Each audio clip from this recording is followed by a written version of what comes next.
Hello friends, हम module सी का जो यूनिट 21 है डेवलपमेंट ऑफ ह्यूमन रिसोर्सेज उसका पार्ट 4 देखेंगे, जिसमें कि हम लोग डिस्कस करेंगे एटीट्यूड डेवलपमेंट। तो इसका डेफिनेशन देखते हैं friend.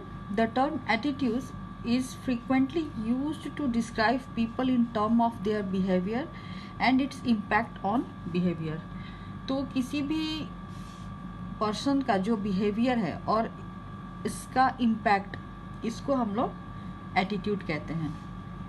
More precisely, an attitude can be defined as a persistent tendency to feel and behave in a particular way towards some object. एक पर्सन जो किसी ऑब्जेक्ट के अकॉर्डिंग या उसके प्रति जो उसके फीलिंग्स होते हैं, जो उसके ऊपर वो बिहेव करता है, उसको हम लोग एटीट्यूड कहते हैं। तो attitude can be characterized in 3 ways. क्या क्या है? फर्स्ट है attitude tend to persist unless something is done to change. ये तब तक एटीट्यूड जो है वो एक्टिव रहता है जब तक कि जो आप चेंजेस करना चाहते हो वो चेंज हो ना जाए तब तक। सेकेंड है attitude can fall anywhere along a continuum from very favourable to very unfavourable और पॉजिटिव टू निगेटिव। एटीट्यूड जो है वो चेंज हो सकता है। कैसे? अगर ये फेवरेबल से कोई अनफेवरेबल चेंजेस हो या पॉजिटिव से निगेटिव हो। Third, the attitude is directed towards some object about which a person has perception, feelings and believes. और तीसरा है किसी भी ऑब्जेक्ट के प्रति एक इंसान के जो परसेप्शन है या उसकी फीलिंग है या उसकी विश्वास जो है वो उसके लिए, उसके प्रति उसके एटीट्यूड को दर्शाती है। विच इन मेनी केसेस में result into emotionally charged opinion and prejudice, जो कि बहुत सारे केसेस में इमोशनली चार्ज ओपिनियन और प्रेजुडिस भी हो सकता है। अभी एटीट्यूड के कंपोनेंट्स क्या क्या हैं फ्रेंड्स? एटीट्यूड के 3 मेन कंपोनेंट्स है। एक है इमोशनल, दूसरा है इंफॉर्मेशनल एंड तीसरा है बिहेवियरल। तो इमोशनल कंपोनेंट क्या क्या इन्वॉल्व करता है? किसी भी पर्सन के फीलिंग, ये या तो न्यूट्रल हो सकता है या निगेटिव हो सकता है या पॉजिटिव हो सकता है किसी भी ऑब्जेक्ट के प्रति। तो emotional plays a very important role in organisation behaviour of employees. किसी भी ऑर्गेनाइजेशनल बिहेवियर ऑफ एम्प्लॉयज में इमोशनल जो है वो एक इम्पॉर्टेंट रोल प्ले करता है। नेक्स्ट है इंफॉर्मेशनल। इंफॉर्मेशनल जो है believes and information that an individual has about an object. किसी भी ऑब्जेक्ट के प्रति जो इंफॉर्मेशन या बिलीव्स होता है तो उससे जो एटीट्यूड इंसान के अंदर आता है वो इंफॉर्मेशनल है। Generally the beliefs or the informations are founded on insufficient observation or opinion which may be empirically correct। कभी कभी क्या होता है कि जो किसी भी ऑब्जेक्ट के प्रति अगर इंसान की कोई ओपिनियन या उसकी बिलीफ जो है वो इनसफिशिएंट या इनकम्प्लीट भी हो सकती है। और तीसरा है the behavioural component. Behavioural component क्या है friends? Consist of a person's tendency to behave in a particular way towards the object. किसी भी पर्सन की टेंडेंसी किसी भी ऑब्जेक्ट के टुवर्ड्स कि वो कैसे उसके प्रति बिहेव कर रहा है वो बिहेवियरल कंपोनेंट में आएगा। फिर आता है significance of attitude at work place. Attitude help predict work behaviour. Attitude जो है वो वर्क बिहेवियर को प्रेडिक्ट करने में हेल्प करता है। Attitude helps people adapt to their work environment, और ये एक वर्क इन्वायरमेंट को अडेप्ट करने में भी लोगों की मदद करता है। Attitude serve 4 important function in the process. Attitude के 4 मेन फंक्शन हैं। क्या क्या है वो? एक है द एडजस्टमेंट फंक्शन, दूसरा है द ईगो डिफेंसिव फंक्शन, तीसरा है द वैल्यू एक्सप्रेशन फंक्शन और चौथा है द नॉलेज फंक्शन। फ्रेंड्स ये बहुत इंपॉर्टेंट पॉइंट है, इसको ध्यान से देखिएगा। पहला है the adjustment function. Adjustment function क्या है? Attitude often help people adjust to their work environment. अगर कोई मनुष्य जो है वो अगर अपने वर्क इन्वायरमेंट में किसी भी तरह से एडजस्ट करता है तो उसको एटीट्यूड कहते हैं।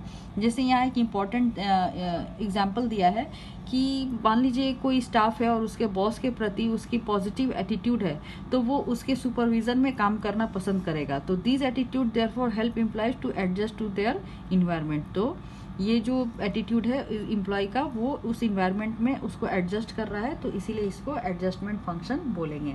दूसरा है the ego defensive function. Ego defensive function क्या है friends? Beside helping employee to adjust, attitude help them defend their self image. आप एडजस्ट करने के अलावा एक एटीट्यूड ऐसा भी है जो आपको अपने सेल्फ इमेज को डिफेंड करता है। जैसे यहाँ पे एग्जांपल दिया है कि मान लीजिए कोई ओल्ड मैनेजर है, उसको उसका यंगर सबॉर्डिनेट जो है वो कंटिन्यूअसली उसको चैलेंज करता है कि उसके जो मेथड है काम करने के वो मे भी पुराने हो सकते हैं। तो हो सकता है कि जो यंगर सबॉर्डिनेट उसको जो उसके डिसीजन में जो चैलेंज कर रहा है तो वो सही भी हो, लेकिन जो ओल्डर मैनेजर है वो इसको इफेक्टिव नहीं मानता है और वो जो उसके पुराने डिसीजन है वो उसी पे कंटिन्यू करता है। तो ये एक तरह से उसके ईगो को प्रोटेक्ट करता है, वो अपने ईगो को प्रोटेक्ट करने की कोशिश कर रहा है यहाँ पे। तो इसी को हम लोग ईगो डिफेंसिव फंक्शन कहेंगे। तो यहाँ पे जो मैनेजर है वो ईगो डिफेंसिव फंक्शन को दर्शाता है। As a result the older manager will have a negative attitude towards the younger officers. तो यहाँ पे एज अ रिजल्ट क्या हो जाएगा, जो ओल्डर मैनेजर है उसका अपना यंगर ऑफिसर के प्रति जो एटीट्यूड है वो निगेटिव होगा। अब नेक्स्ट है the value expression function. Value expression function क्या है फ्रेंड्स?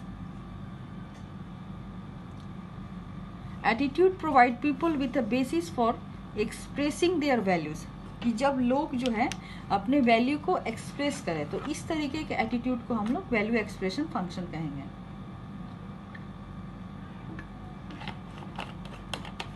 जैसे इसका एग्जांपल एक दिया हुआ है कि एक मैनेजर है जो कि ये बिलीव करता है कि जो उसका वर्क एथिक है वो बहुत स्ट्रांग है, वो हर इंडिविजुअल से वो यही एक्सपेक्ट करेगा कि वो ऑफिस में जब भी आए तो काम करे।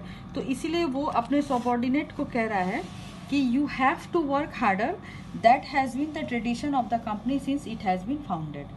तो वो अपने जो उसका सबऑर्डिनेट है उसको वो हार्ड वर्क करने का सजेशन दे रहा है। तो इस तरह से वो अपने वैल्यू एक्सप्रेस कर रहा है, तो इसको हम लोग वैल्यू एक्सप्रेशन फंक्शन कहेंगे। नेक्स्ट है तो नॉलेज फंक्शन। नॉलेज फंक्शन जो है attitude help supply standard and frames of reference that allow people to organise and explain the world around them. ये नॉलेज फंक्शन फ्रेंड्स इससे रिलेटेड है कि किसी भी चीज़ के बारे में आपका जो नॉलेज है और आप उसको कैसे एक्सप्लेन करते हैं और उसके अकॉर्डिंग आपके जो आसपास के सराउंडिंग्स हैं आप उसको उसी तरह से समझते हैं, उसी तरह से एक्सप्लेन करते हैं, तो उसको द नॉलेज फंक्शन कहते हैं। जैसे यहाँ पे एग्जांपल दिया हुआ है कि अ यूनियन ऑफिस बियरर में have a negative attitude towards management. एक यूनियन ऑफिस बियरर है, उसके मैनेजमेंट के प्रति जो उसके बिहेवियर है, उसके एटीट्यूड जो है वो निगेटिव है।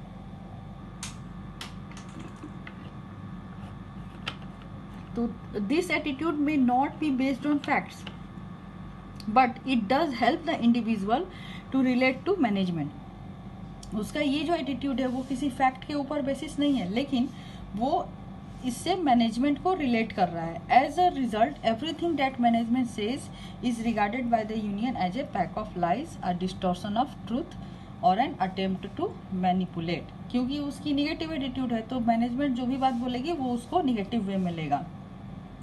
Regardless of how accurate a person's view of reality is, attitude towards people, event and objects impact the individual make sense out of what is going on।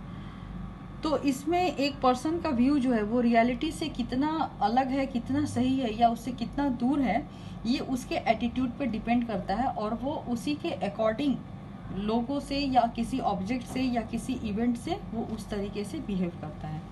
अभी है नेक्स्ट चेंजिंग एटीट्यूड्स। आप attitude को कैसे change करेंगे? Attitude of employees have significant impact on their behaviour at work place.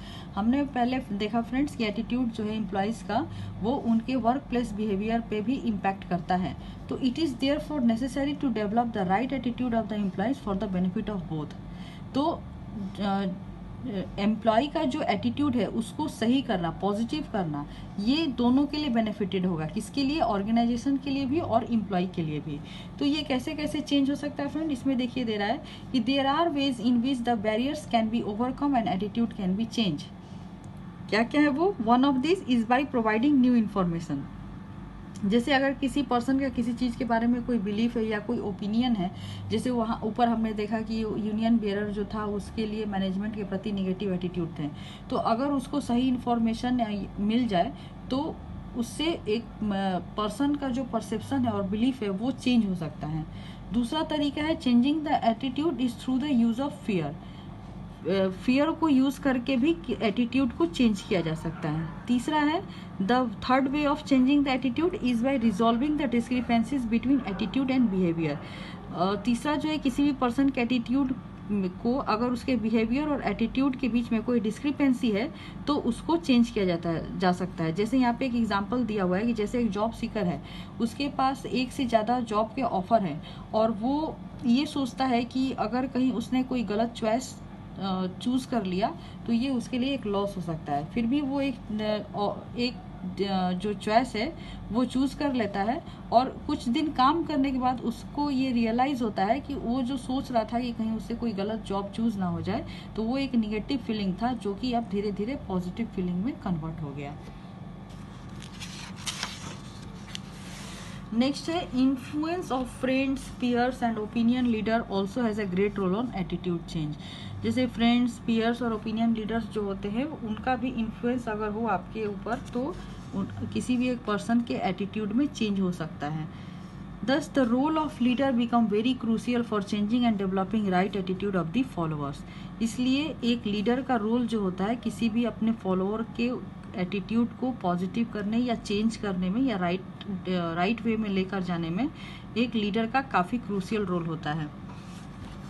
तो the manager are the formal leader of an organisation. तो manager जो होते हैं ये ऑर्गेनाइजेशन के फॉर्मल लीडर होते हैं, तो इसीलिए इनका भी रोल काफ़ी इम्पोर्टेंट होता है कि किसी भी पर्सन के एटीट्यूड को चेंज करने में या उसको राइट वे में लेकर जाने में। तो a final way in which attitude change often take place is by co-opting, which means making people who are dissatisfied with the situation and getting them involve in improving things. तो एक और भी तरीका है एटीट्यूड चेंज करने का जो कि है को-ऑप्टिंग, जिसका मतलब होता है कि अगर कोई डिससेटिस्फाइड है किसी सिचुएशन से तो उनको ऐसे किसी सिचुएशन में इन्वॉल्व करना जो कि उनके एटीट्यूड को पॉजिटिव वे में चेंज करे, तो इससे जो थिंग्स हैं वो इम्प्रूव होंगी। For example, John is not satisfied with the present welfare scheme. जैसे जॉन है वो प्रेजेंट वेलफेयर स्कीम से सेटिस्फाइड नहीं है, तो कंपनी क्या करती है कि उसको एम्प्लॉय वेलफेयर कमेटी में मेंबर बना देती है। तो जब वो इस एज अ कमिटी मेंबर वो काम करना शुरू करता है तो वो रियलाइज करता है कि जो कमिटी है वो कितना हार्ड वर्क करती है और वो हमेशा इंश्योर करती है कि लोगों को best of the best benefit दिया जाए जो कि पॉसिबल हो। तो इस तरह से उसका एटीट्यूड जो है वो निगेटिव से पॉजिटिव की ओर चेंज होने लगता है। तो इसके साथ ही फ्रेंड हमारा जो एटीट्यूड टॉपिक है वो यहीं पे ख़त्म होता है। नेक्स्ट वीडियो में हम लोग करियर पाथ प्लानिंग्स के साथ मिलेंगे। तो तब तक के लिए subscribe our channel and keep watching our channel and thank you friends for watching.